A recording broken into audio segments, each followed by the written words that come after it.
Welcome to 6.5 on the road, live at HPE Discover, Las Vegas 2025. I'm Dave Nicholson and I'm here with my distinguished co-host, the CTO advisor, Keith Townsend. Keith, good to be with you. I like how you put the emphasis on the. You like the? That is the correct pronunciation. Is it? Is it even one E, but it's got the line over it, or is that right? Yeah, it doesn't have the element in it. It just, yeah. If it has the HPE element in it, pronounce it completely different. So what are we doing here today? What are we gathering from the goings on over the last couple of days here? Yeah, we're about to kick off a set of live segments that are going to be amazing. But I have a kind of introductory question for you. What stood out for you from day one? How's the world around HPE customers shaping for you? Yeah, look, I know you've heard me say this over and over again, but I go back to the fact that you and I deal with CIOs, CTOs, practitioners, the people who care. Frankly, they're the customers of folks like HPE. So kind of looking at it through our lens, if it's okay for me to say, advocating on their behalf. I think it's been an interesting focus on how important getting the foundations right is. So all about the proper infrastructure for AI. If you think the question is, how do I get ROI out of AI, and you're not paying attention to your data and the way that you manage and network and reason over that data, you shouldn't be thinking about shiny objects in AI. You've really got to focus on that. So the big theme has been this infusion of AI into the hybrid cloud infrastructure stack that we both love. Yeah, I don't think they missed a beat from foundational connectivity of HPE, the infrastructure company, to HPE, the infrastructure company that's providing AI capabilities. Right. And how those two have, I don't know if the vision was, and I doubt very seriously when they launched GreenLake 7-8 years ago, that they had AI in mind as the primary workload for GreenLake. Maybe some machine learning, flavor right. AI, but certainly not generative. Thank you. Right. Nor agentic AI. No, not for sure. Yeah. I mean, diving into some of the specifics, I thought it was great that they gave networking its due. Any thoughts on networking? Yeah, specifically, Aruba has always been kind of this separate thing in the HPE world. They acquired Aruba several years ago, and up until this point, Aruba even had its own show within HPE, like HPE Discover. These two things shall never cross. This year, the tone was very different. Antonio gave the vision for HPE networking, Aruba, on the stage.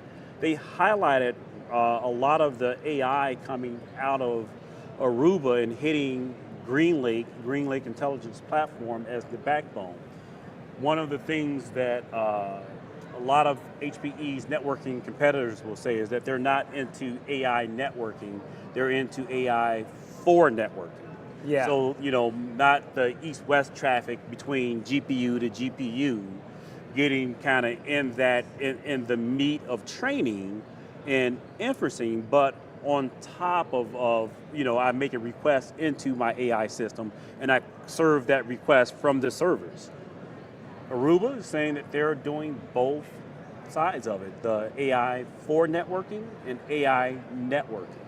Yeah, and our colleagues Dan and Pat are going to be talking live with EVP Phil, as I'll call him, shortly. What else? Yeah, so the other thing is security. I was sat in an analyst session, and HPE executive said something pretty provocative. Said there won't be a firewall in the future, and because of AI and their approach to security for AI, there won't be a firewall in the overall governance of security. So this gives me to, kind of this next leg for you, Dave. Well, hold on. Oh, okay. Yeah, I'm sorry. No. So when you say no firewall, you're saying, are you saying, or are they saying, that the assumption is we know people are getting in. It's about what we do when they're in here that matters, So that's a as good opposed question. to keeping them out. So, quantum is on the horizon. Right. The bad guys, the bad actors are using AI to get in. So you are going to get people in. So a lot of the conversation was around, we're still hearing the conversation around data protection and malware recovery and being able to recover from some type of breach. But also the approach to security is no longer just a layer 7, layer 3, network layer 3 thing where I'm blocking access from port to application. It is how do I secure my services that I'm providing? And that is less about firewall and more about integrating security all the way down to, I talked to Scott, their leader of Compute for ProLiant, and we were talking quite a bit about chiplet and securing the BMC on Gen 12 servers and the thought process going into that. That is far from the firewall. Yeah. No, interesting. And it's all well and good to talk about locking your door, but when quantum kicks doors in, it's a different discussion. Yeah. So you talk to practitioners all the way at that senior level of senior architect, all the way to the CTO, those who are aspiring to be in the echelon of IT leadership. Yeah. Is IT ready for this layer of automation?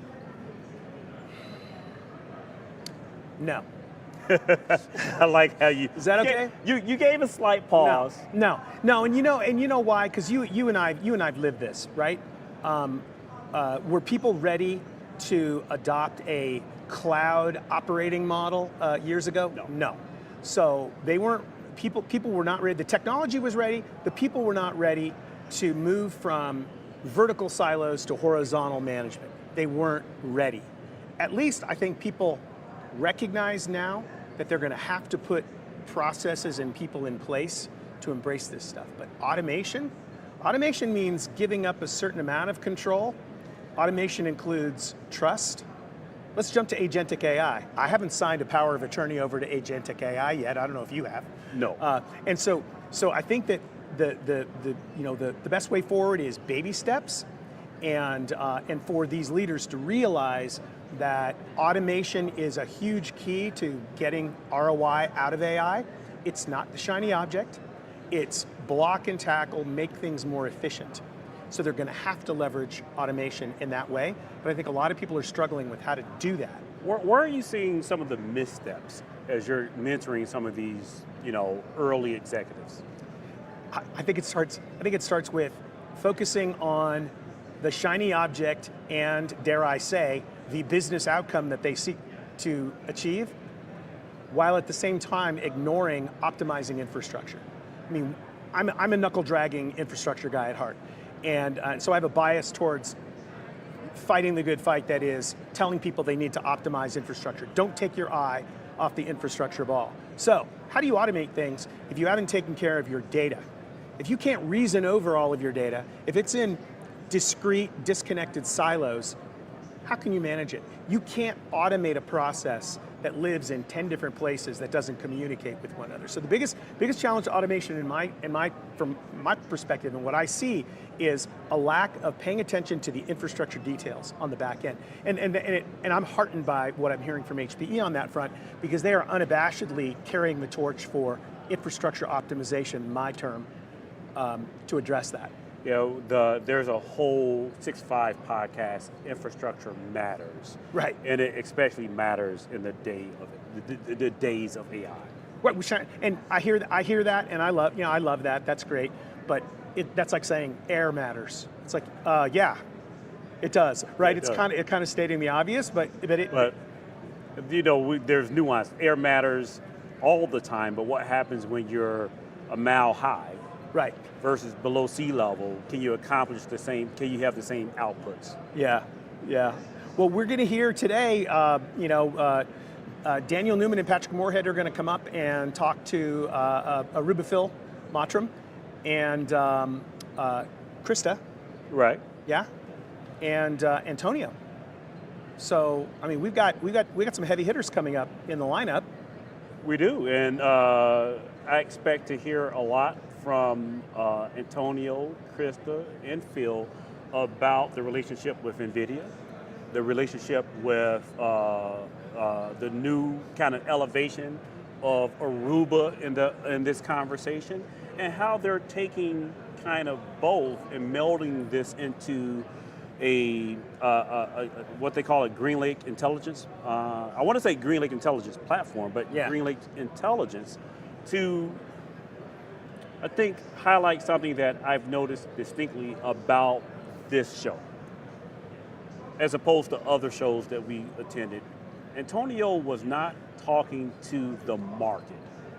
When we hear other big tech infrastructure CEOs talk at their keynotes, they're talking to the markets. That's a really good point. Antonio was talking, he was addressing his customers Yeah. and their pain points. Yeah. HPE, for all of their marketing savvy, can be, a little bit ahead of the technology. They've been talking Green Lake for the past 8 years. Right. And it's become real, and I'd say the past 5 or 6. And this Green Lake Intelligence platform, he was talking about their problems specifically, not necessarily how to sell more NVIDIA chips. It's something I'm going to be pondering over the next few days. This idea that HPE is talking about what's coming by focusing on foundational things that have always been. It's sort of weird. So when we say they're talking about things that are happening in the future, they're not talking. They didn't. He didn't bring out dancing robots. He didn't talk about going to Mars. He's talking about basic fundamentals that have to be in place if you truly want to get value out of AI. But on that, before we hand it over, I want to get your thoughts, your predictions on where are we going to be a year from now in this conversation. And I'll prime the pump by asking the question around the large language models that we hear so much about today. Do you think that the Anthropics and the OpenAIs of the world are going to fade into the background, and will the HPEs and hyperscale cloud providers get an increasing amount of press as they fade into the background? That's sort of my premise. Do you disagree with that? Do you agree with that? So I've been accessing OpenAI's platform, their API, via their API, and it's exceptionally sticky. It is similar to the cloud providers, so the Anthropics of the world with Claude and OpenAI with ChatGPT. Sure, those websites are fun, but the APIs are exceptionally sticky and powerful. They can do things much more quickly than I could ever imagine, even if I had the latest GB300 desktop workstation under my system. They make things exceptionally easy to do. But we know the reverse of that, right? The easier it is, the more money you're going to spend on it. Right.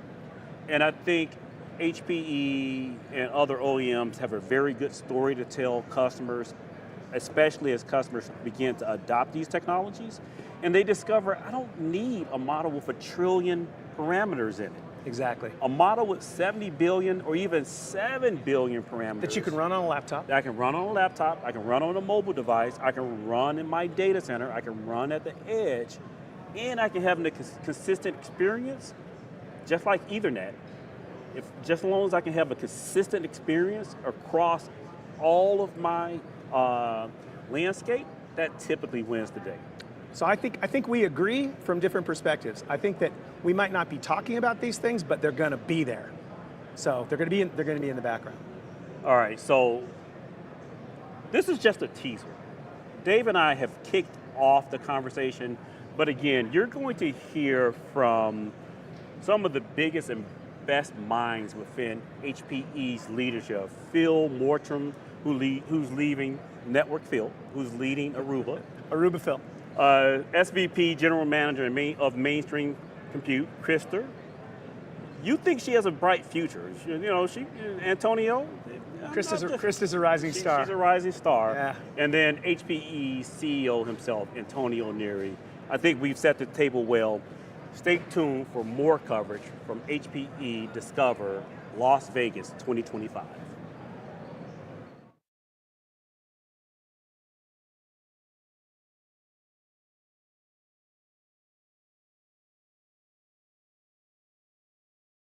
This is 6'5". 6'5", 6'5", 6'5", 6'5", 6'5", 6'5", 6'5".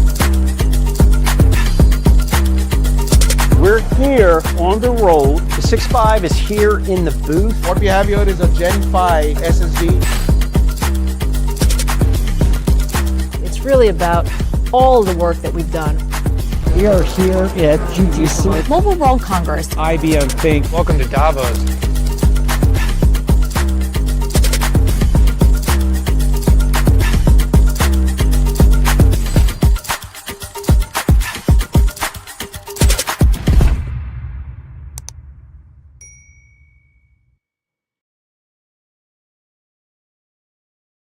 When we think about the role technology plays in the world, it is the fulcrum that's driving progress in every field. 6th Annual 6'5" Summit is on. This is one of the most chaotic moments in history. Yeah, I agree, Dan. And chaos loves analysts. Welcome back, everybody. We are the 6'5". Daniel Newman of Futurum. Patrick Moorhead. Patrick Moorhead, he is the CEO at More Insights and Strategy. Decode, where we go in and pick apart the biggest news of the week. Bulls and bears. We're going to break down market inflections, technology's top voices. You won't hear this anywhere else. Make this deal happen. Cash flow positive. Is this Armageddon? Market madness. Don't you love when we ramble on? We're so entertaining. Are you not entertained?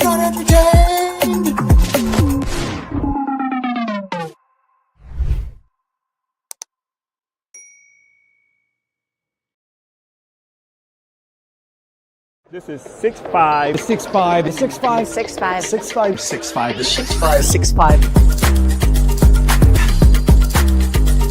We're here on the road. The 6'5" is here in the booth. What we have here is a Gen 5 SSD. It's really about all the work that we've done.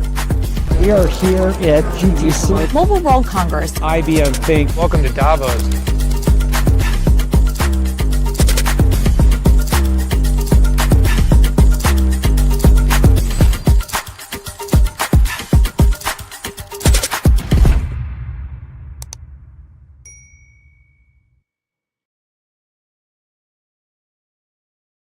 When we think about the role technology plays in the world, it is the fulcrum that's driving progress in every field. 6th Annual 6'5" Summit is on. This is one of the most chaotic moments in history. Yeah, I agree, Dan. And chaos loves analysts. Welcome back, everybody. We are the 6'5". Daniel Newman of Futurum. Patrick Moorhead. Patrick Moorhead, he is the CEO at More Insights and Strategy. Decode, where we go in and pick apart the biggest news of the week. Bulls and bears. We're going to break down market inflections, technology's top voices. You won't hear this anywhere else. Make this deal happen. Cash flow positive. Is this Armageddon? Market madness. Don't you love when we ramble on? We're so entertaining. Are you not entertained?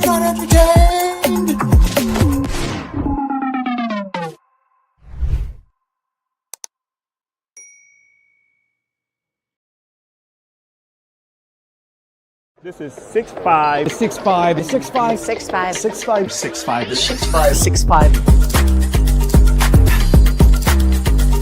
We're here on the road. The 6'5" is here in the booth. What we have here is a Gen 5 SSD. It's really about all the work that we've done. We are here at GTC. Mobile World Congress. IBM Think. Welcome to Davos.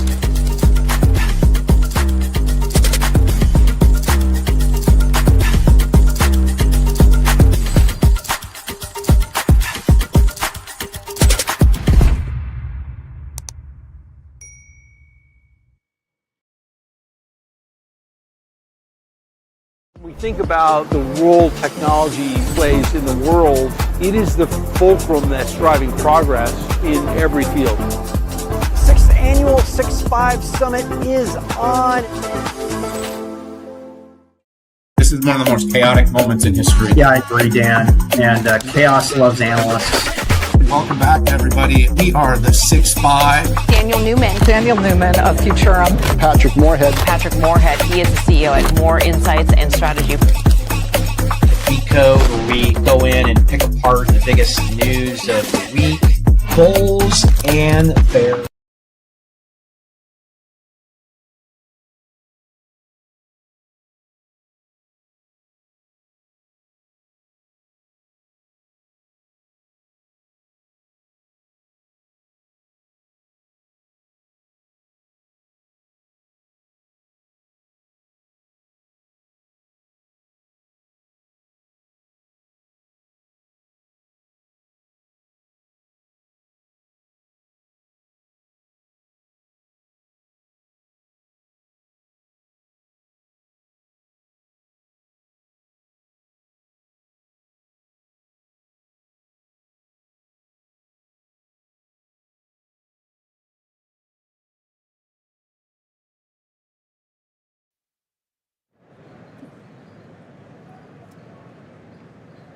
The 6.5 is on the road, and we are live here at HPE Discover 2025 in Las Vegas.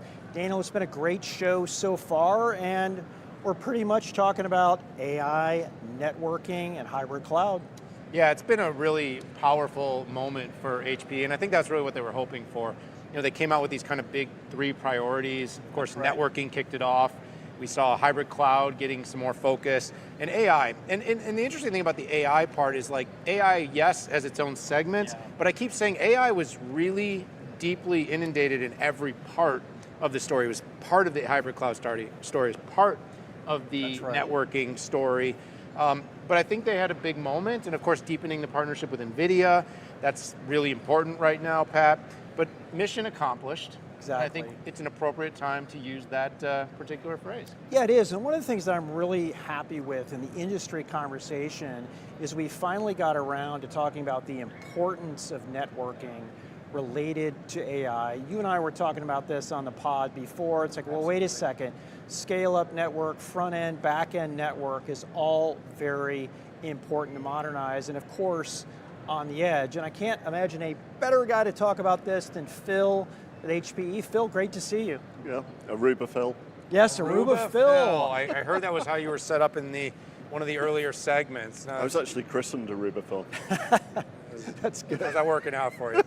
It's good. And his, he runs Ironman, so he's telling us I about know. that. So when he runs, it says on his back, Aruba Phil. Correct. Good. But hopefully people are reading it on the back and, not the other way around. Yeah, I don't know about you, Pat, but I'm always one of those people that's like, if I could even finish one, it doesn't matter what place you come into. So you heard us sort of set this thing up, and networking is having its day. And we talk a lot about the fact that, like, yes, compute sort of is everyone wants to talk about compute, but in the end, the limitations of AI, so many of them sit on the network, and of course, the other part of it is power. Yeah. We can talk more about power. We'll talk about that with other people. But with you, of course, AI is the force.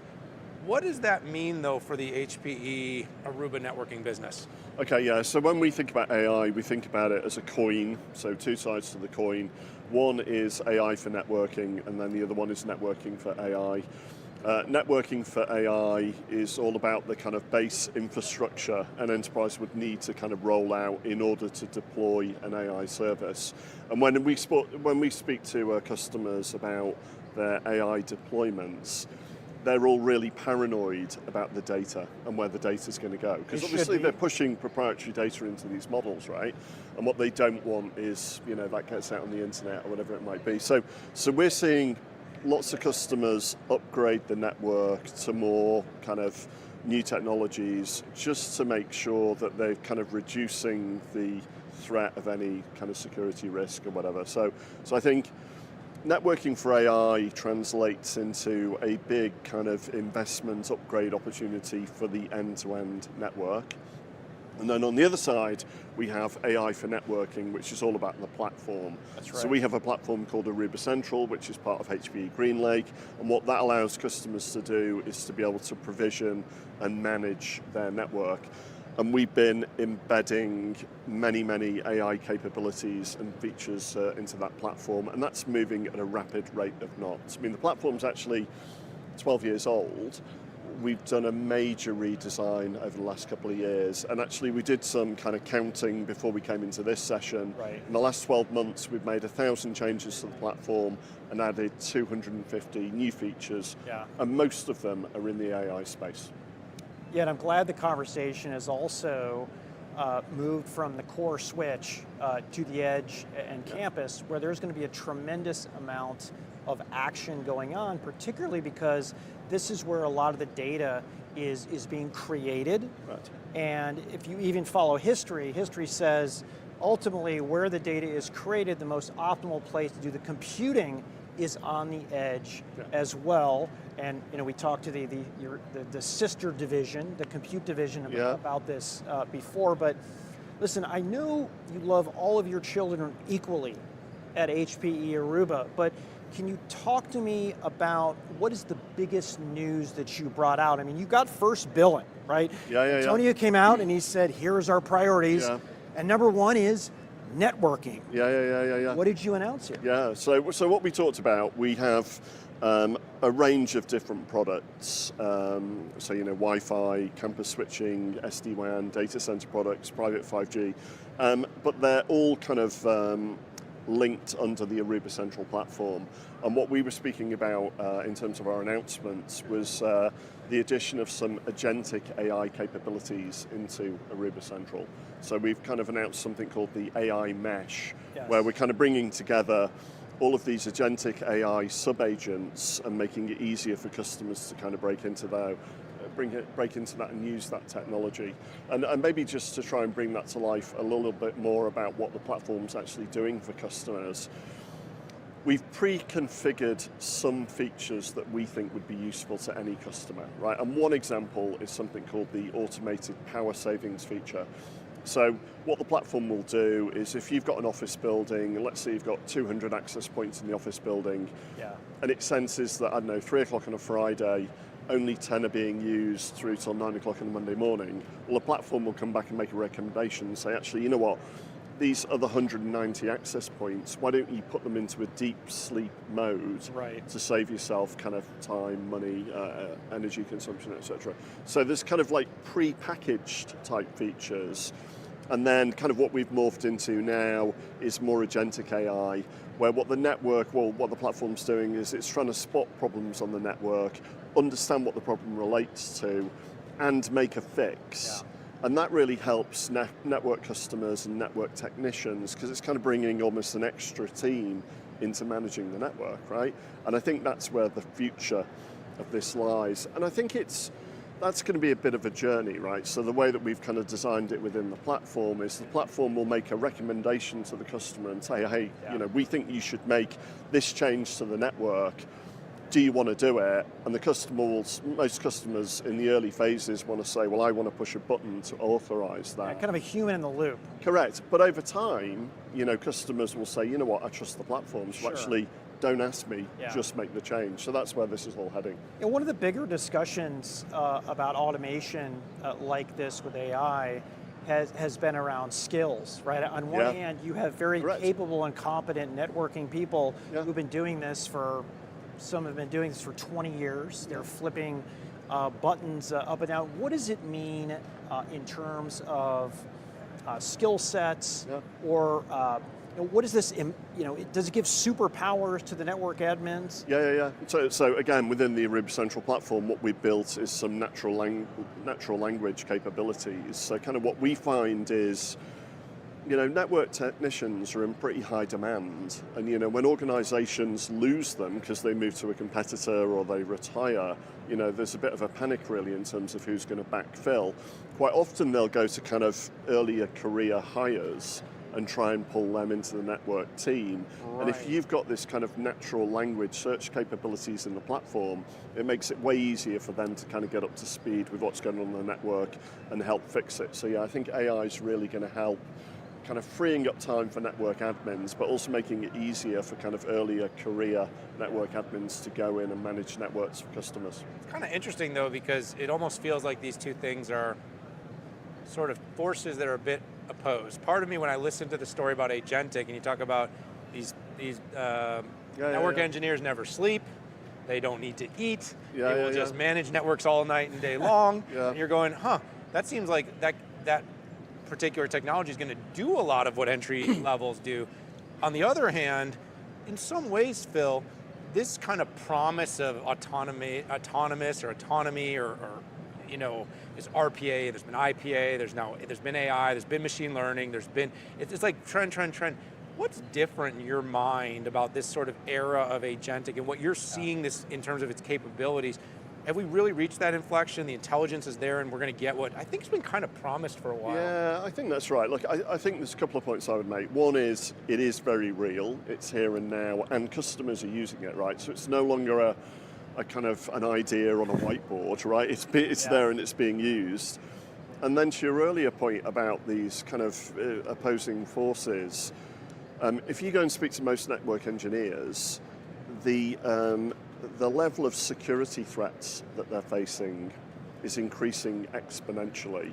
And actually they just can't cope with that. So anything you can do to free up time over here to help them protect against the security threats, that's a huge win for organizations. What I've heard on the compute side, networking side, data side, is something that I can get around. I mean, I run a small company, a few of them, but to be able to put people on revenue generating projects, right?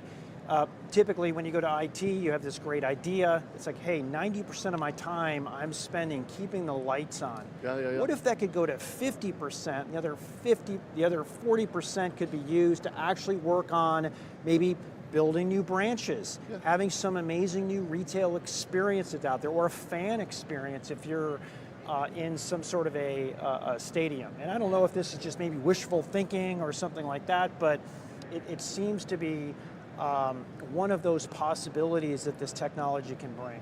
You're 100% right. And actually one of the use cases we talked to some customers about yesterday was, we said, let's say you have a meeting room, right? And there's all sorts of different kind of protocols kind of whizzing around networks, right? One of the protocols is a roaming protocol called 802.111r, right? I'm going to pretend like I know what that is. Yeah, and I was the same, by the way. But the net of it is, right, Apple do a great job in terms of supporting that protocol. Some of the other handset manufacturers don't, right? So let's say in the morning in a particular conference room, you had a lot of Apple phone users. They'd be sitting there thinking, wow, Wi-Fi's great. In the afternoon, if you had a very low percentage of Apple users, but people using other brands, they'd be sitting there thinking, there's something wrong with the Wi-Fi, right? It's actually not the Wi-Fi, it's the fact that their handset doesn't do a great job of supporting this protocol. Now the platform can work that out and say, actually, you know what, I've kind of worked this, I've seen this problem before, and what I need to do is if I just switch that routing protocol off for the afternoon, the experience for all of those non-Apple handset users immediately will be fine.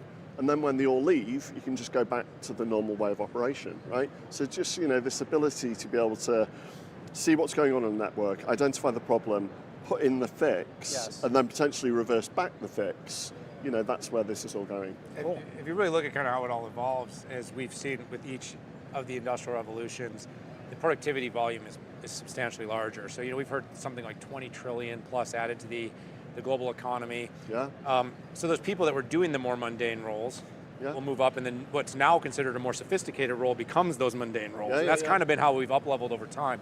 It's just not obvious. Like, I'm somewhere in between the doomsayer guy that's like, there's no job for any of us. Analysts are going away tomorrow. And then the other side of me is looking at, we're going to see so much productivity gain, but it's just happened so fast. Like in the past, we've had a little bit more time with these transformations where we start to see what's going to come during the mobile era or the internet era. And by the way, those felt fast. But we've been through it. But but this is way quicker. Now, you alluded to something about security. Yeah. I think you've mentioned it a few times. It's such a big piece of the story. It's secular. As the AI boom goes, I think security goes with it. And over time, a lot of companies have sort of looked at security like insurance. Like, what's the least we can invest to stay secure? In the AI era, I think it's gloves are off. Like, companies have to get in front of this. They have to go bigger.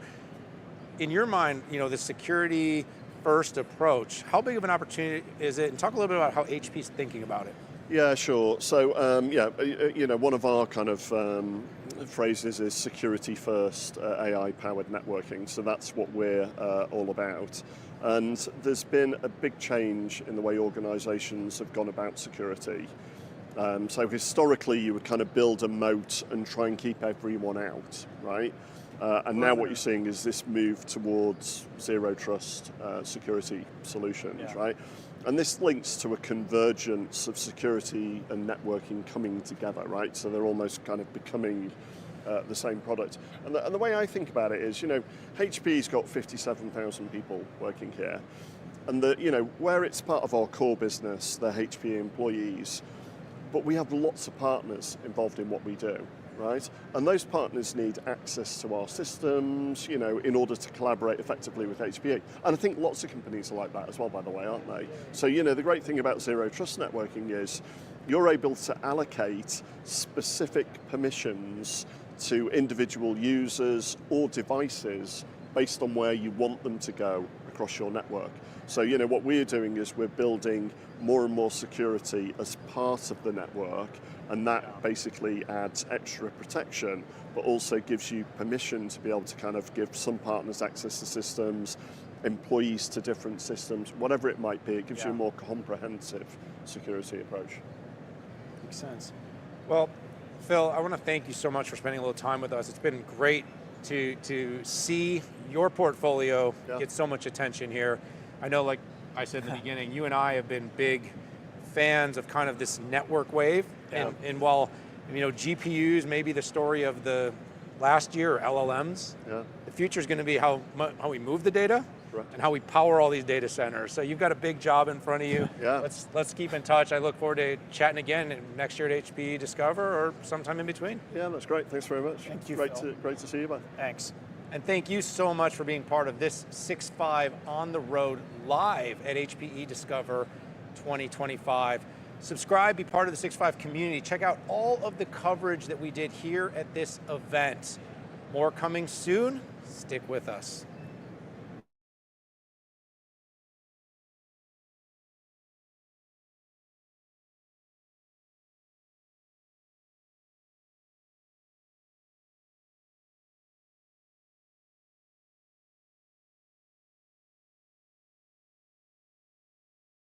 This is 6.5. 6.5. 6.5. 6.5. 6.5. 6.5. 6.5.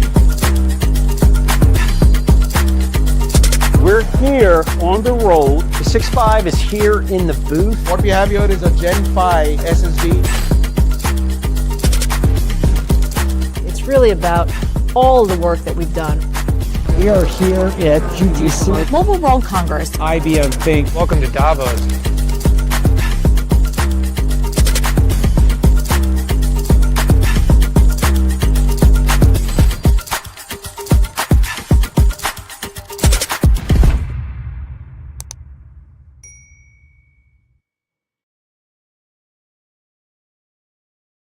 We think about the role technology plays in the world. It is the fulcrum that's driving progress in every field. 6th annual 6.5 Summit is on.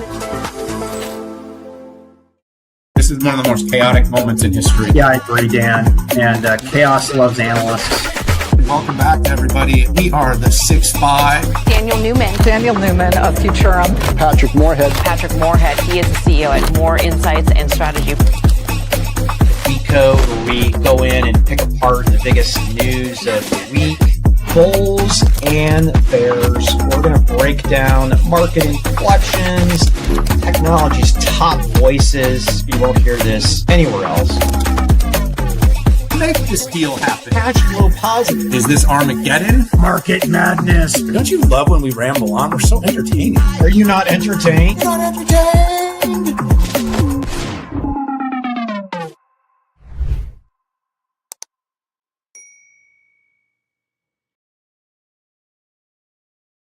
This is 6'5". 6'5", 6'5", 6'5". 6'5", 6'5", 6'5", 6'5". We're here on the road. The 6'5" is here in the booth. What we have here is a Gen 5 SSD. It's really about all the work that we've done. We are here at GTC. Mobile World Congress. IBM Think. Welcome to Davos.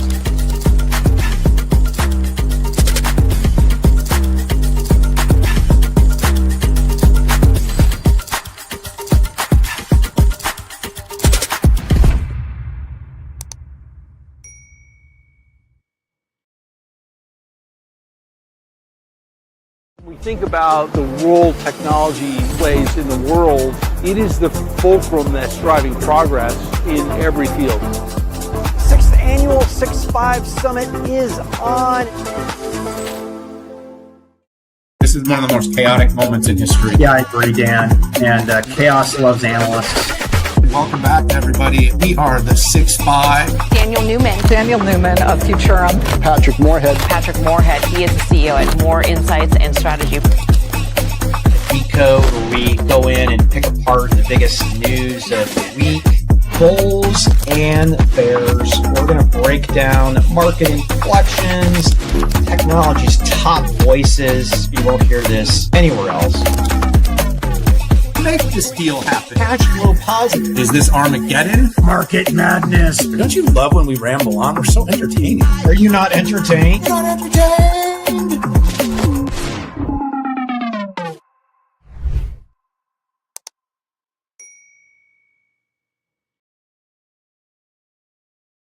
This is 6'5". 6'5", 6'5", 6'5". 6'5", 6'5", 6'5", 6'5".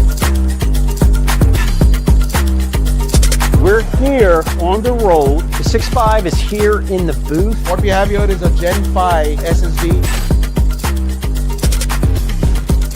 It's really about all the work that we've done. We are here at GTC. Mobile World Congress. IBM Think. Welcome to Davos.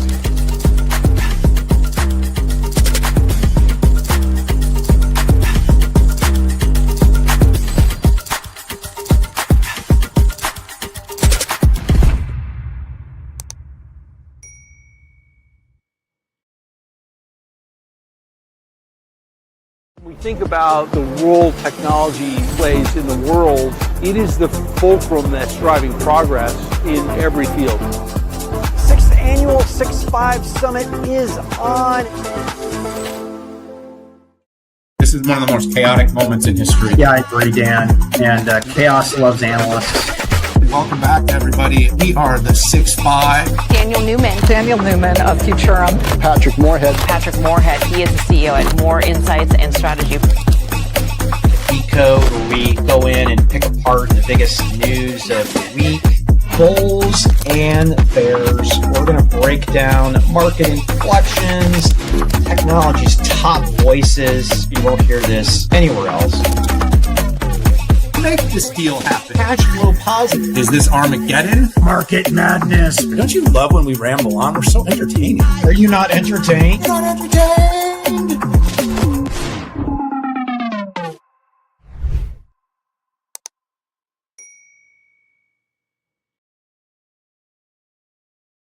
This is 6'5". 6'5", 6'5", 6'5". 6'5", 6'5", 6'5", 6'5". We're here on the road. The 6'5" is here in the booth. What we have here is a Gen 5 SSD. It's really about all the work that we've done. We are here at GTC. Mobile World Congress. IBM Think. Welcome to Davos.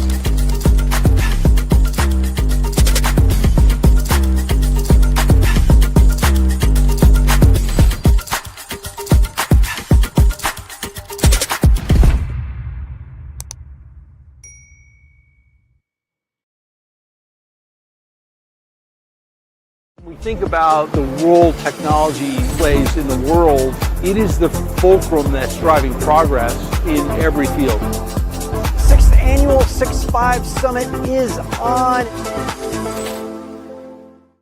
This is one of the most chaotic moments in history. Yeah, I agree, Dan. And chaos loves analysts. Welcome back, everybody. We are the 6.5. Daniel Newman. Daniel Newman of Futurum. Patrick Moorhead. Patrick Moorhead. He is the CEO at More Insights and Strategy. Decode, where we go in and pick apart the biggest news of the week. Bulls and bears. We're going to break down market inflections, technology's top voices. You won't hear this anywhere else.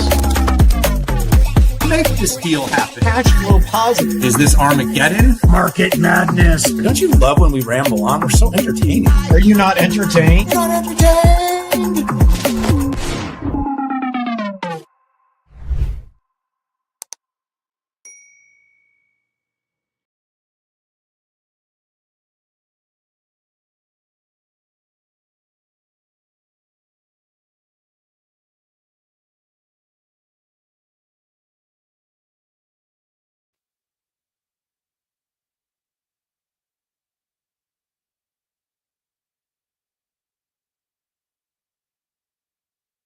The 6.5 is on the road here at HPE Discover 2025 in Las Vegas. Daniel, it's been a great show so far, and really the discussion has been around three things. It's been around AI, hybrid cloud, and networking. Yeah, it really has. And it's hard to really put AI even in its own bucket. You know, as you listen, we hear about networking with agents, we hear about storage with agents, we hear about, the future of compute, memory, and throughput and bandwidth. Yeah. So why? So we can do more AI. But I think right now, HPE, you see they've rebranded themselves. They're sort of redefining the company. Yeah. And I think they're putting those clear categories where I think they have real market leadership, and they've been further defining that throughout the show here at Discover. They have, and one of my favorite topics is compute. And if you look at HPE, I mean, it's still very core to their business. You and I look at their earnings every single quarter, and I think the first thing I look for is compute, and maybe after that, GreenLake. That's funny. I look at GreenLake, because I still remember Antonio going on stage first time saying everything will be a service, and I think it's become a multi-billion-dollar run rate business now with really high ARR growth, which sometimes I think the street doesn't get that valuation right, but people like us hopefully will continue to tell that story, and the market will get that. Yeah. But of course, compute is such a deep. There's so much provenance inside of this company, and their compute is everywhere. Well, compute seems to be everything now out there. So let's stop talking with ourselves and bring in our guest. Krista, great to see you. Great to see you too. Gosh, it's great our touch points. I mean, we were there with the launch of Gen 12 back in February. It's great to chat with your team and you as well. Congratulations on that. Thank you so much. Yeah. I'm really excited about it. And we continue to advance Gen 12. So this week, we're announcing that we're doing our AMD platforms. So we now have AMD Gen 12s, and they're going to have twice the memory as the other AMD servers that we have. And great for virtualization, as a service, containers, VDI. So we're really excited about that. And a couple of other announcements. Yeah. Compute Ops Management. We have enhancements there too. We've enhanced Compute Ops Management where it not only can see HPE servers, but other people's servers. How about that? Yeah, so we're excited to bring that innovation. A couple other ones. We have something called Active Health System, and we've had this for a long time. Sure. And it's our way, it's almost like a black box for an airplane. If something goes wrong, we go to Active Health when we're trying to figure out what happened and see kind of what the challenge is, what's happened. We're now surfacing that information through COM to make things a lot easier for us to diagnose. And the third new thing with COM, and we have a lot of new features with COM, the third new thing with COM is that now that we're able to do a little bit more when it comes to allowing security permissions. So people don't make mistakes when they're messing with the server. Only this person can do this, this person can do that. So COM has been a rock star for us, and we continue to improve it. That's great. Kind of a multi-tenancy where you can have different, rights and permissions, and of course, very, very important. And we'll come back to COM. We'll talk to you a little bit more about that in a few minutes. Curious though, you sort of announced, Pat loves to use the term payload. That's become our new thing when we talk about all the new stuff companies announce at events. We're professional event attenders. I don't know if you know that. Like, this is literally something we do like probably 100 events a year on the ground, not to count the ones we do remote. But in the first hour since you've been able to spill and actually talk about your board, because I know when you're running a business like you are, that's kind of the fun moment. You start hearing from your customers, your partners. What's kind of what's that first reaction? Yeah, the reaction is on Gen 12 has been really, really strong and positive. It's really a no-brainer value prop. I mean, when you look at the performance and efficiency enhancements, I'll just give you kind of a idea of the magnitude. Gen 10, which we're still shipping, compared to Gen 12, you would need 7 Gen 10s to equal the performance of 1 Gen 12, and you save 65% on power. When people see that, they realize, and it's funny, Gen 10's just like the beginning. A lot of people have older stuff. Right. They have Gen 9, Gen 8, and the magnitude of the advancements, not only around performance and power, but also security. People are running on stuff that is from 10, 15 years ago. They're not running on the latest stuff. We also have people, a lot of times there'll be an old server and then they want the new OS supported. And I'm like, I can't help you. Not even the ISV will do that for you. Right. So there's so many different reasons to upgrade, and Gen 12 just provides that, the case for refresh has never been stronger when they see that. Right. Hey, I want to do the double click on compute ops management, AKA COM. I know Dan used the word COM, so I'm just going to go with it. Maybe explain it to folks. Can you talk a little bit about the value prop and how are customers responding to this? The value prop is, well, first of all, what it is our cloud-based management. And you can manage any server from anywhere. Yeah. And this is especially important when you have distributed sites. And a lot of times people would have to have a server around and able to have a management server around. You don't need that. You can see everything, and we have map-based views, making things really easy to see what the health is. Right. The feedback has been great, especially with distributed sites. We're winning deals because of COM. It's differentiated. No one has a tool like this. And we've recently, within the last 6 months or so, enabled MSP functionality. So now our partners can manage on behalf of their customers and run their monitoring services much more easily. So I was at a distributor and they were showing me what they show customers when they come into the demo room. And they said, yeah, we show off COM all the time. And once I show it to them, they get it right away. Right. Because what they're doing now is they're using a USB, downloading something, driving to a site, and updating the server that way. So it's like, don't do it the hard way. Yeah, so it's interesting.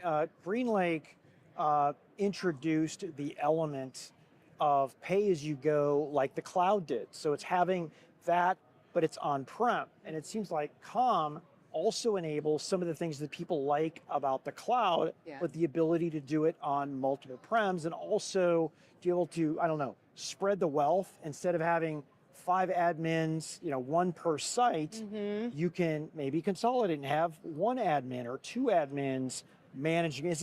Am I understanding this correctly? You are understanding it correctly. And we've actually we have an ROI calculator, so you can see how much you can save using COM just by answering a few questions on our site. And what I would say is that the people that try COM, they give it a try in their environment. There's one actually that's here at Discover. Once they try it, they're a hotel chain.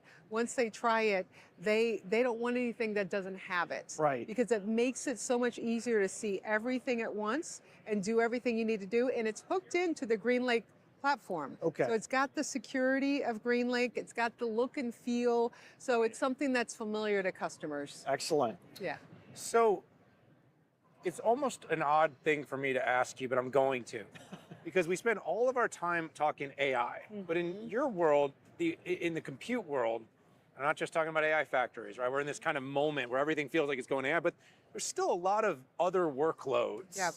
And gosh, have we just forgotten? But like, I mean, Well, we've sort of, we've kind of gotten into this, hey, you have to modernize to do AI, but you should have been modernizing in the first place.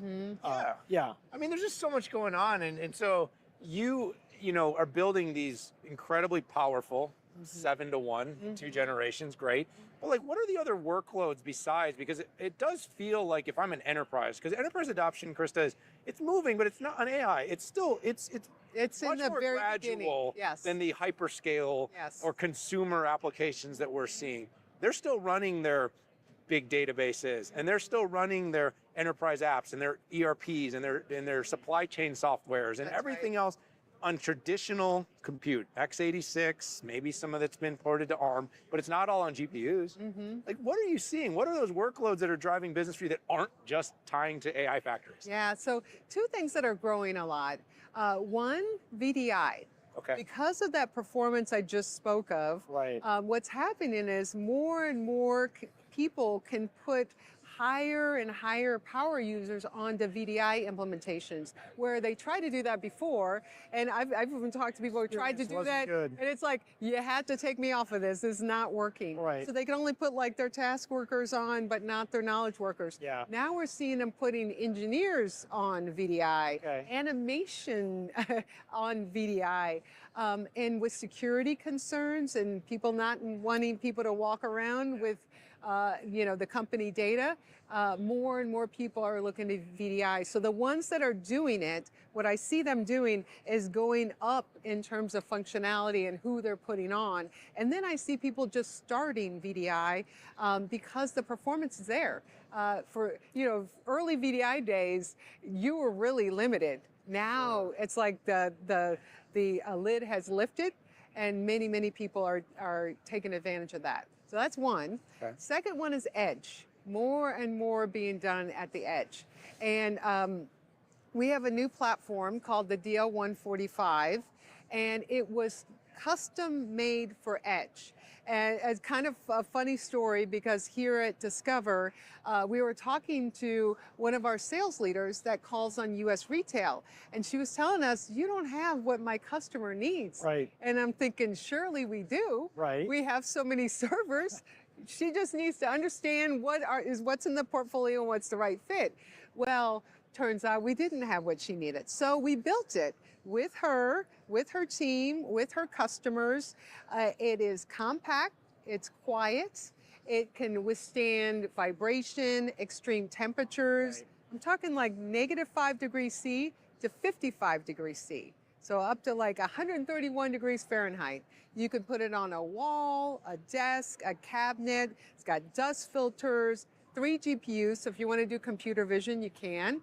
So we're really excited about that. And so that, with COM at the edge, great combination. And what we're seeing is the gear at the edge is a lot of times even more dated than the gear in the data center, because they don't refresh those very often. Right, because it's so close to OT versus Yes, IT. it is. Yeah. And the environments that they have to live in, I call it the Wild West. You never know what you're going to have to deal with.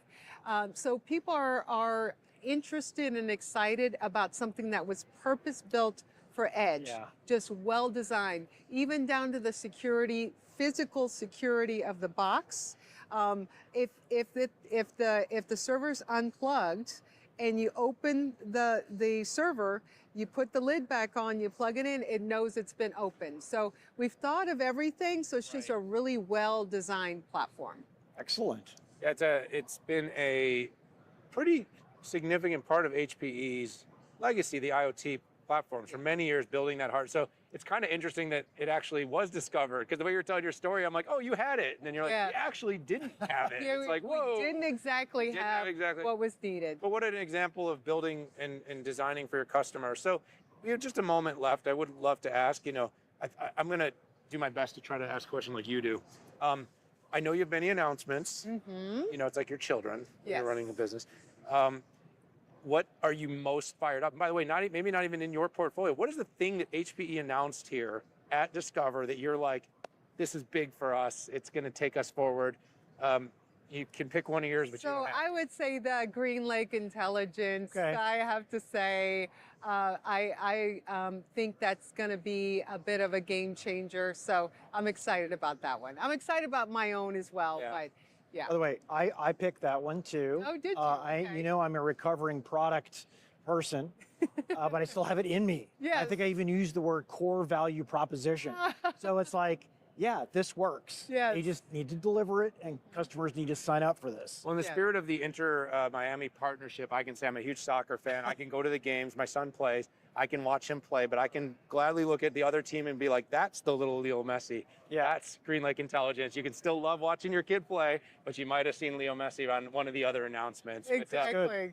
But, Krista, so much fun having you chat. Let's do this again sometime. Love to. Oh, thanks for having me. I appreciate it. Thank you. All right, thank you, everybody, for joining us here. We are the 6-5. We are on the road here at HPE Discover 2025 in Las Vegas. Hit subscribe. Join us for all of our coverage here. So many great segments to choose from. We appreciate you being part of our community. We got to go. We'll see you all soon. Bye-bye.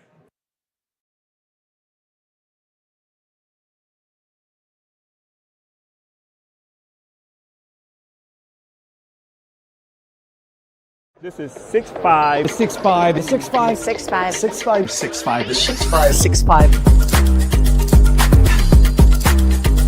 6-5. We're here on the road. The 6-5 is here in the booth. What we have here is a Gen 5 SSD. It's really about all the work that we've done.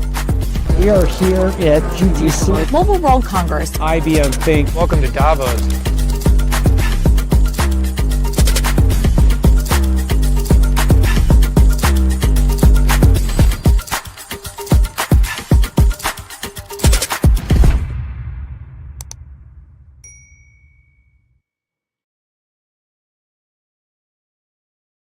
When we think about the role technology plays in the world, it is the fulcrum that's driving progress in every field. 6th annual 6-5 Summit is on.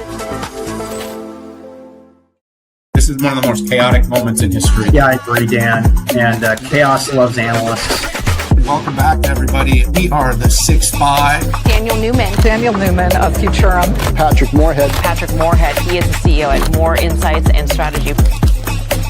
Decode, where we go in and pick apart the biggest news of the week. Bulls and bears. We're going to break down market inflections, technology's top voices. You won't hear this anywhere else.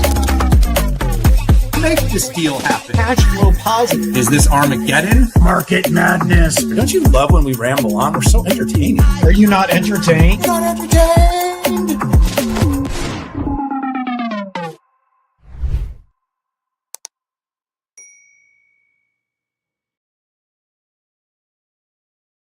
This is 6-5. 6-5. 6-5. 6-5. 6-5. 6-5. 6-5. 6-5.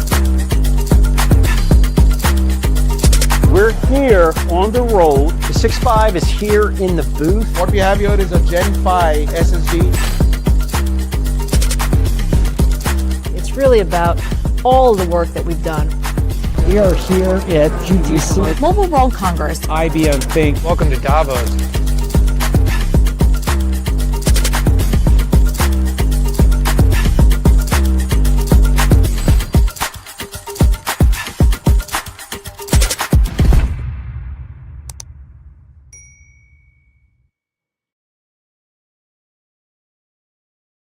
When we think about the role technology plays in the world, it is the fulcrum that's driving progress in every field. 6th annual 6-5 Summit is on. This is one of the most chaotic moments in history. Yeah, I agree, Dan. And chaos loves analysts. Welcome back, everybody. We are the 6-5. Daniel Newman of Futurum. Patrick Moorhead. He is the CEO at More Insights and Strategy. Code, where we go in and pick apart the biggest news of the week. Bulls and bears. We're going to break down market inflections, technology's top voices. You won't hear this anywhere else. Make this deal happen. Cash flow positive. Is this Armageddon? Market madness. Don't you love when we ramble on? We're so entertaining. Are you not entertained? Not entertained.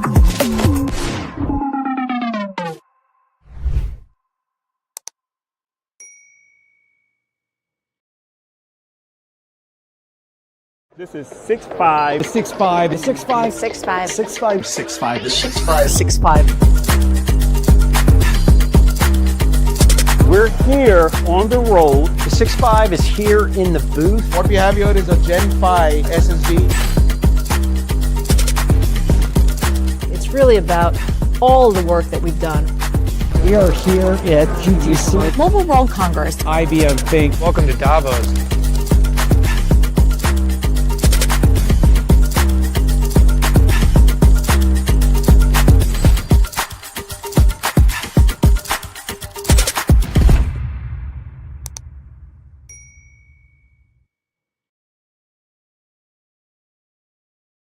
When we think about the role technology plays in the world, it is the fulcrum that's driving progress in every field.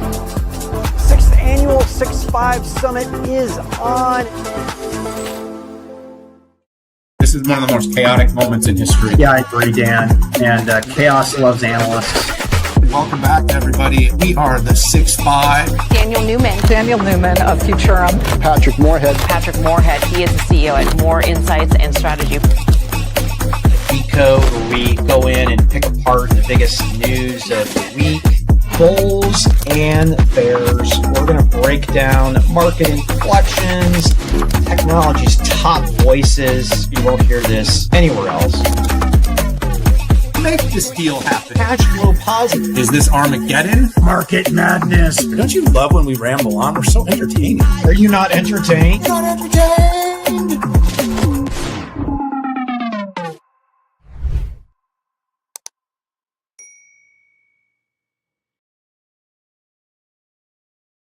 This is 6'5". 6'5", 6'5", 6'5". 6'5", 6'5", 6'5", 6'5". We're here on the road. The 6'5" is here in the booth. What we have here is a Gen 5 SSD.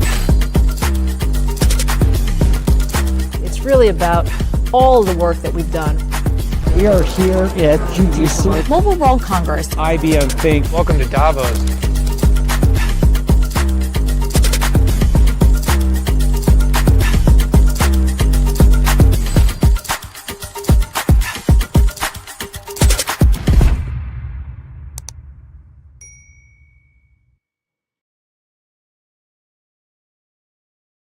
When we think about the role technology plays in the world, it is the fulcrum that's driving progress in every field. 6th Annual 6'5" Summit is on. This is one of the most chaotic moments in history. Yeah, I agree, Dan. And chaos loves analysts. Welcome back, everybody. We are the 6'5". Daniel Newman. Daniel Newman of Futurum. Patrick Moorhead. Patrick Moorhead. He is the CEO at More Insights and Strategy. EVP Code, where we go in and pick apart the biggest news of the week. Bulls and bears. We're going to break down market inflections, technology's top voices. You won't hear this anywhere else.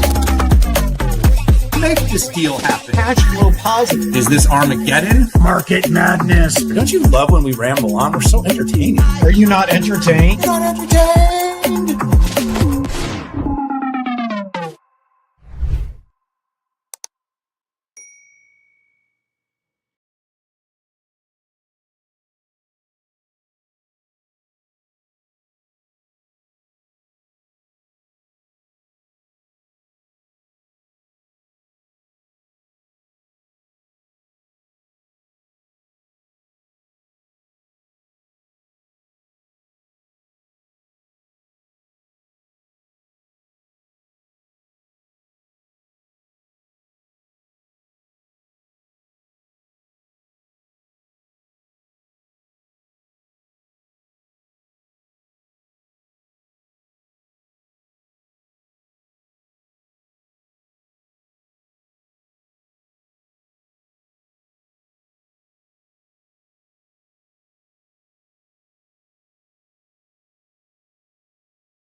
This is 6'5". 6'5". 6'5". 6'5". 6'5". 6'5". 6'5".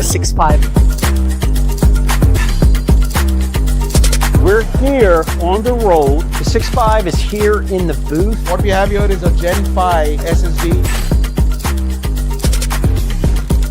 It's really about all the work that we've done.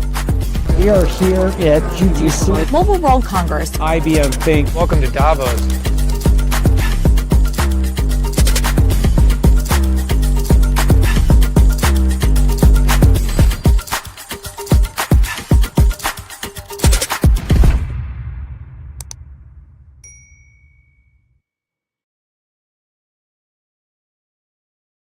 When we think about the role technology plays in the world, it is the fulcrum that's driving progress in every field. 6th annual 6'5 Summit is on. This is one of the most chaotic moments in history. Yeah, I agree, Dan. And chaos loves analysts. Welcome back, everybody. We are the 6'5". Daniel Newman. Daniel Newman of Futurum. Patrick Moorhead. Patrick Moorhead. He is the CEO at More Insights and Strategy. Decode, where we go in and pick apart the biggest news of the week. Bulls and bears. We're going to break down market inflections, technology's top voices. You won't hear this anywhere else. Make this deal happen. Cash flow positive. Is this Armageddon? Market madness. Don't you love when we ramble on? We're so entertaining. Are you not entertained? Not entertained.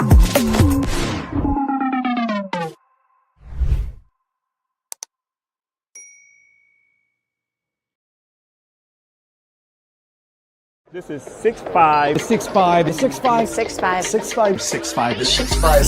6'5". We're here on the road. The 6'5 is here in the booth. What we have here is a Gen 5 SSD. It's really about all the work that we've done.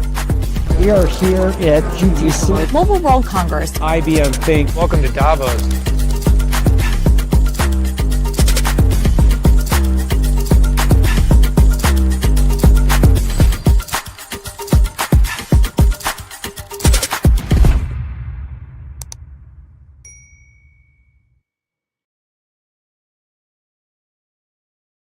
When we think about the role technology plays in the world, it is the fulcrum that's driving progress in every field. 6th annual 6'5 Summit is on.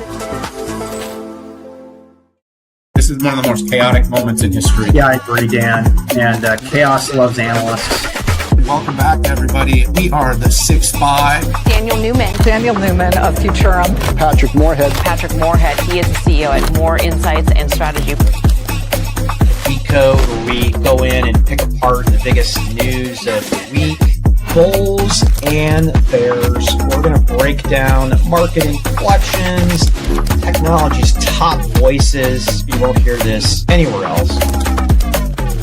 Make this deal happen. Cash flow positive. Is this Armageddon? Market madness. Don't you love when we ramble on? We're so entertaining. Are you not entertained? Not entertained.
The 6.5 is on the road, and we are live here at HPE Discover 2025 in Las Vegas. Daniel, it has been a great show so far. Can you believe it's the second day?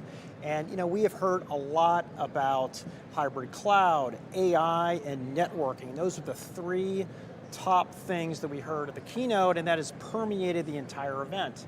Yeah, and I mean, the event had this amazing atmosphere. We were inside the Sphere, which anyone out there that has experienced a number of Vegas keynotes, and I joke with you sometimes on this show, like, we're professional event attenders. We go to hundreds of these every year. We sit in these crowds. The Sphere is an epic experience for us as analysts to be able to sit there, because you actually aren't staring at a pole and a wall and just slides. You can see the person, the speaking, and of course it's better when the content's strong. And to your point, it hit on three things I think you and I have long been passionate about. Network, it's going to be the driver of AI growth. A lot of people want to talk about just compute, which we'll get to. Then of course, hybrid cloud, it's been a big part of the HPE story. GreenLake was in there in a big way, which of course is an underpinning and something you and I have chronicled for years. And then of course at the end, the AI, the NVIDIA, the compute, that was the fireworks. Yeah, I mean, nothing beats a 50-foot Antonio Neri, but it is our privilege to bring him in 16 by 9 on the 6.5. Antonio, welcome back to the show. Well, good afternoon, guys. Yeah, I was laughing, a 50-foot. Is that how tall it is? No, the entire sphere is like 150 feet. It is. tall. Yeah. But you are, it's about a 1/3. Yeah, I was bigger yesterday. You were looking good, you were shining bright, and like I said, because the way that place is set up, I mean, you've been around tech a long time, you've done events at places like this. Well, HPE was the first company to do the big keynote at the Sphere. Yeah. And the only company that did it twice. There we go, we go. You were first of your time, but you've also been in venues like this where you did it in the regular stage, where you've got that sprawling room and you got people in seats and they can't see you. So they come all the way out here. So I think it was such a nice thing. It's audible, it's clear. Yeah. And what a great way to get your message out, show your technology, but also just something I was going to tell you is some of the video work, and I'm sure this was inspired by you, but really the narrative and the storytelling and the stitching, I think that was so great. Well, thank you. Look, it was fun to do it again inside Sphere. And it takes a lot of work because it forces you to be ready way in advance, not the day before, way in advance of delivering, the keynote. And, from the narrative, obviously aligned to the strategy and the announcements you're going to make, through the production on that screen. The rendering alone takes an enormous amount of work and hours, and you have to go through an iterative process that takes many times. And so I'm really proud of what the team had done. As you said, I have to be heavily involved because it's my story, it's the story of the company. Right. And at the same time, the team had to be ready with all the announcements we made, because one of the things I do, and I'm very maniacal about this, is linking the keynote to the show floor.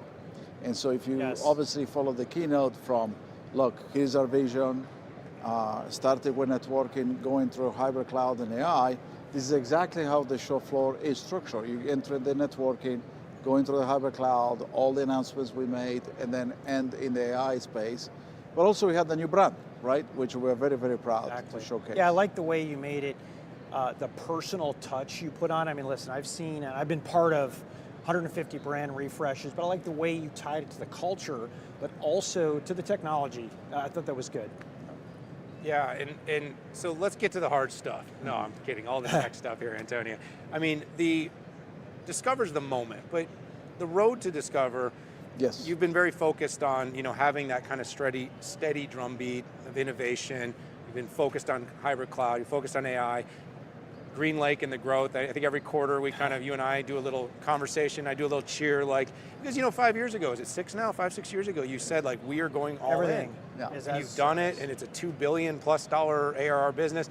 I say sometimes I think it's underappreciated by the street, so I'll call that out right now. I think the street. It is underappreciated. It is underappreciated. You and I agree on that. So, but talk a little bit kind of how this road and this recent announcements, because now it's all about AI. It's about leadership. It's about helping your enterprises drive to the future. So, how are you thinking that the culmination of all these announcements in this event is really driving HPE's leadership in the space? First of all, it started with conviction and consistency.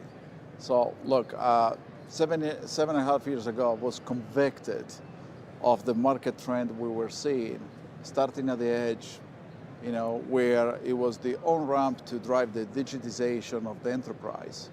Look, this space is a prime example. We had 14, 15,000 people roaming through the floor. You need to give the connectivity. Yes. And every engagement we have with each and every one of them is a digital engagement. Without the connectivity, you can't do any of that. In fact, here behind us, you also have visible the NOC. And we actually showcase the blueprint of all the access points and the telemetry we are collecting at the network level and how we're managing security and so forth. So that was that, and obviously I did it on the back of the Aruba networking acquisition I did in 2015. And I will argue the Aruba has been an incredible success. We took it from $1.4 billion to over $5 billion in 8 years. But when you look at the future with cloud and AI, networking becomes the core foundation, and that's why I'm pursuing the acquisition of Juniper Networks, because that gives the complementarity from the edge to the core to the cloud. And we are very excited to complete that, in this fiscal year. Then on the cloud side, we always talk about, cloud enabled, and for me, cloud enabled means an experience, not a destination. Right. And we designed GreenLake, to your point, more than 5 years ago, with a hybrid by design set of principles. Meaning everything we do inside that cloud needs to be cloud native and AI driven. And so every infrastructure we deliver, whether it's networking at the edge and in the data center, or our servers and our storage and our private cloud and all the services, are now built and delivered through GreenLake. It's the bridge that takes you into the future. And we see now more than 42,000 customers on the platform. And to your point, we already existed at $2.2 billion in annualized revenue run rate, but in terms of contracted value, is exceeded already $15 billion. And so that's revenue that will unwind over time. And then inside our hybrid cloud, obviously, we learn opportunities along the way in storage to provide a modern, disaggregated architecture for both structured and unstructured data. And at this event, we announced the support of an intelligent protocol, which is the MCP, the Model Context Protocol, that makes that storage way more intelligent, so we can build AI pipelines faster, right? And then together with our world-class server portfolio, we build that into a private cloud for virtualization and private cloud for AI. And the private cloud for AI, obviously, is a deep partnership with NVIDIA. And then, obviously, the virtualization is a big opportunity because of what we see in the market. And so behind that wall, you see the Morpheus integration with VM Essentials to the unified private cloud. That's right. The integration with backup recovery, partnership with Commvault and Veeam. And then the unification of the cloud operations as well with Morpheus, so we can manage the public cloud instances. And then there is another crown jewel, which is OpsRamp. And that OpsRamp gives me 20 trillion data points for me to implement GreenLake Intelligence. And that GreenLake Intelligence is the agentic AI approach we announced yesterday. And then in the AI, obviously, is the AI factors of the future. And so there is the model builder service providers, the sovereign, the private, and the enterprise. Gosh, what a payload of announcements that you just rattled off there. But that's what he said, right? So we started the road to Discover. Yes. So we announced new Wi-Fi 7 portfolio, new security features as a part of the SSC framework, right? We announced in the spring the Generation 12 servers, supporting the latest Intel processors, the latest NVIDIA processors. Yesterday, we announced the latest EPIC processor from AMD. We support direct liquid cooling in the enterprise class servers, in addition to the leadership cloud servers. And then, obviously, we announced the X10000. We extended the X10000 with the MCP. We continue to add more ISVs to the private cloud AI, 28 new ISVs into the platform. And then the expansion of the AI factory with support of the latest NVIDIA GPUs and AI at scale. And then obviously the AI mod pod the integration of and there's more, and integration of I'm not ready to sit back. cooling, modular cooling that comes with it. Yeah, as we've gotten to know each other, and I've written this in my write-ups, what I really have appreciated about your leadership style is you call out an industry trend, and you're right, and you go all in on most of the times. Edge to cloud, right, was one of them. Everything will be hybrid, and everything will be as a service. Yep. And I really appreciated that.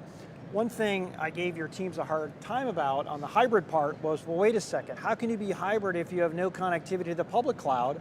And then you go and you acquire Morpheus. Yeah. Which I was like, okay. It was because of you, Pat. Oh, yes.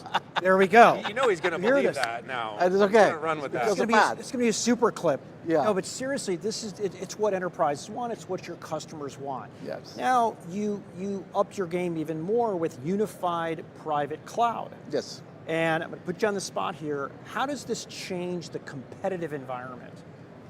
Well, look, I always got myself from customer feedback.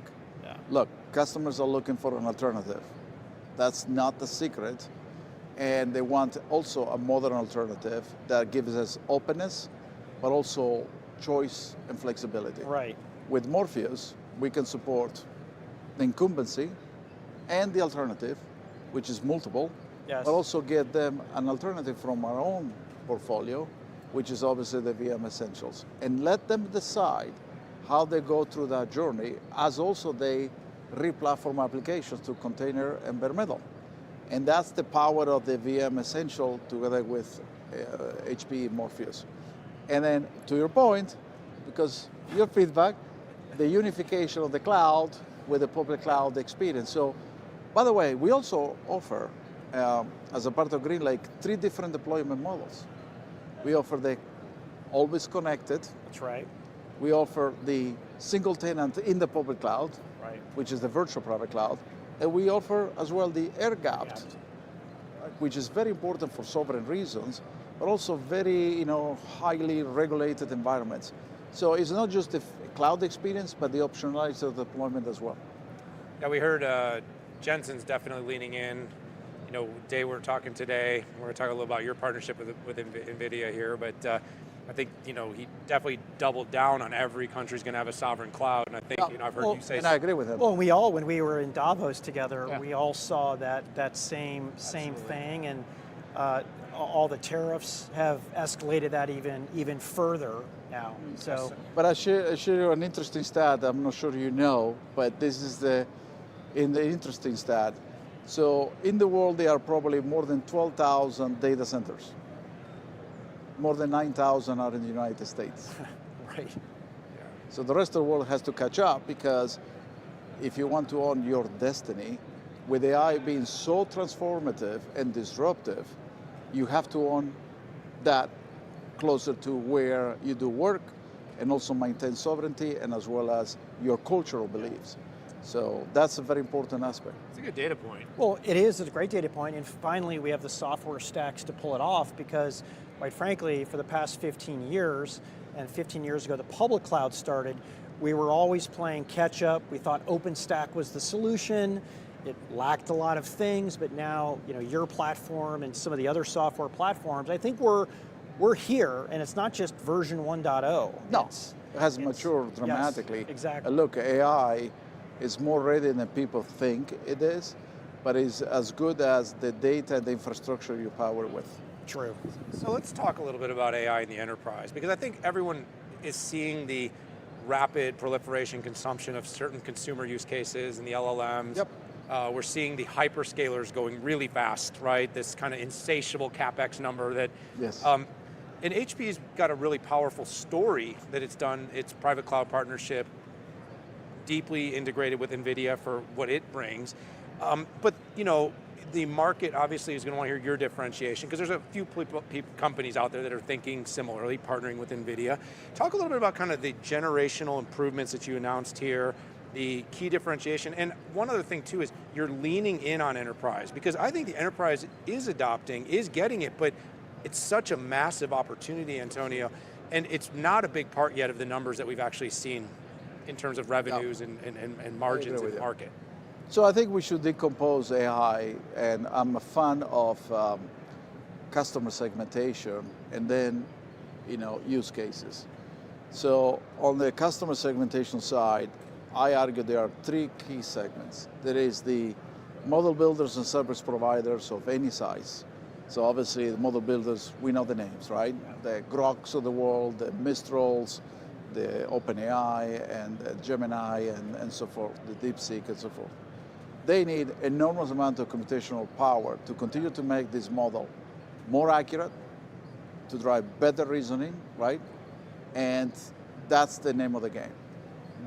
What they're looking for is time to market with the latest technologies so they can reduce the cost per token training. Sure. Right?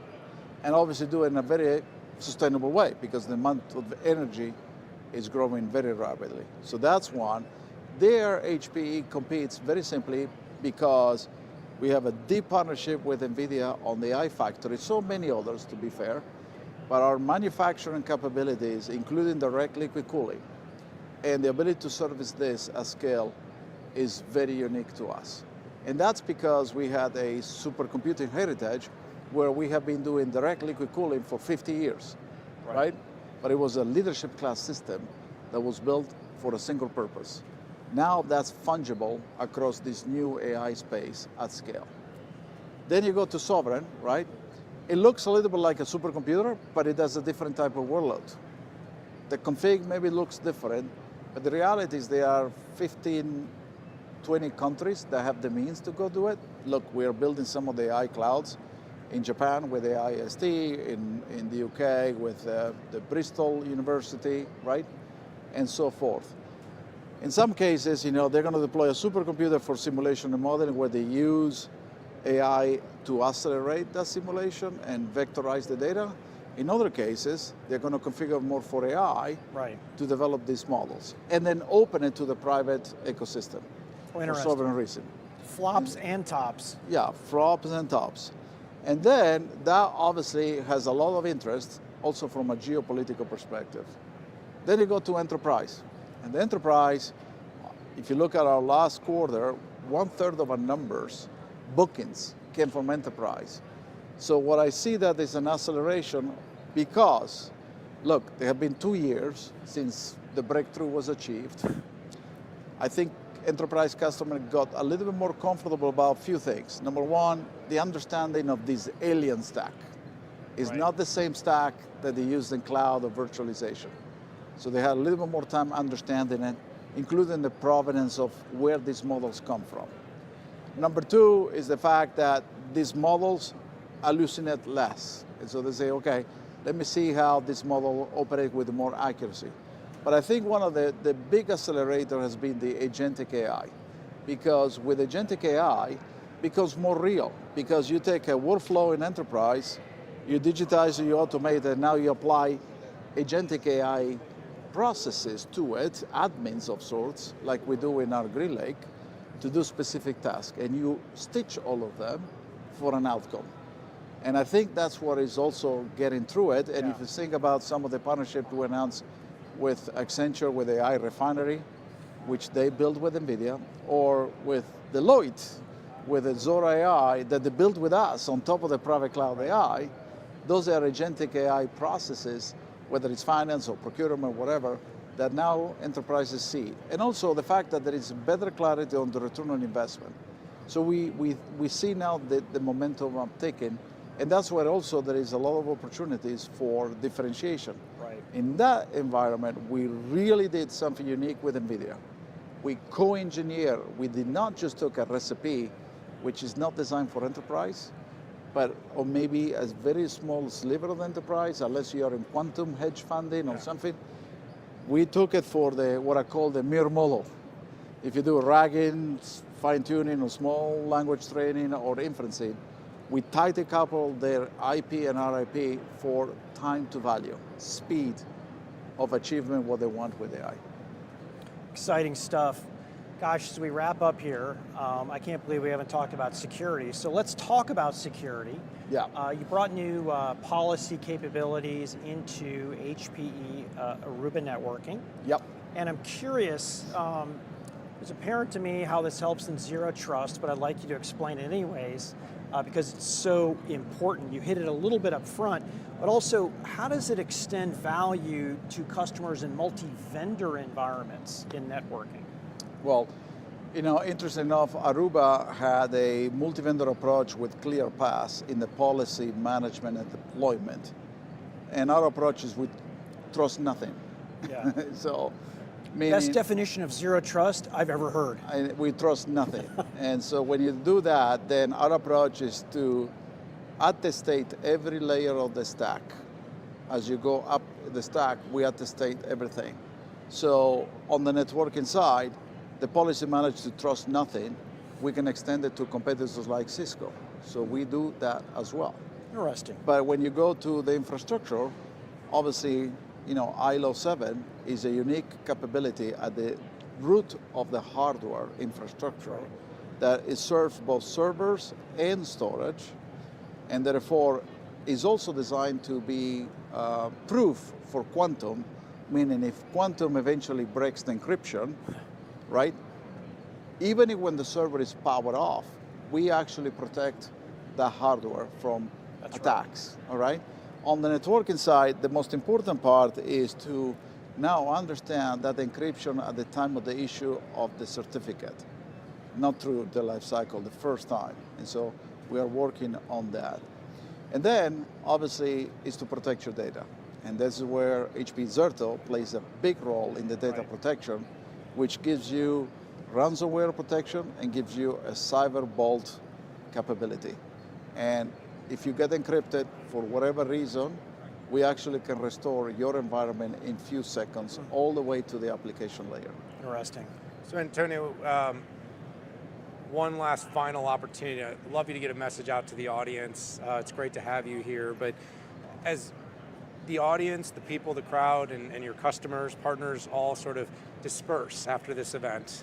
Enough Kenny Chesney, the after party He's a glow. great guy, by the way. The after party glow, and of course in the sphere. But what is the kind of one or two big thematic takeaways you want them to go back that you think are going to be most important that you definitely don't want to have been missed as they leave this year's Discover event? Well, look, I hope they appreciate the fact that our strategy has been a consistent strategy, a curated strategy for today that bridges into the future.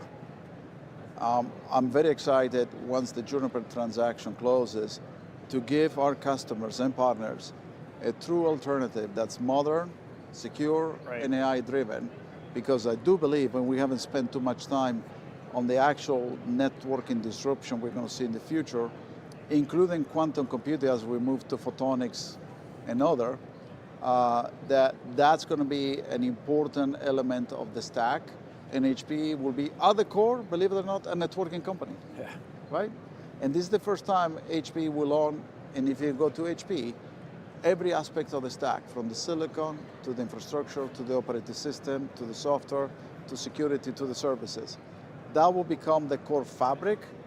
And then GreenLake is the off-ramp into this new world, which is going to be all AI driven, including the infrastructure. Right. And so we use AI for the infrastructure, and we use infrastructure for AI.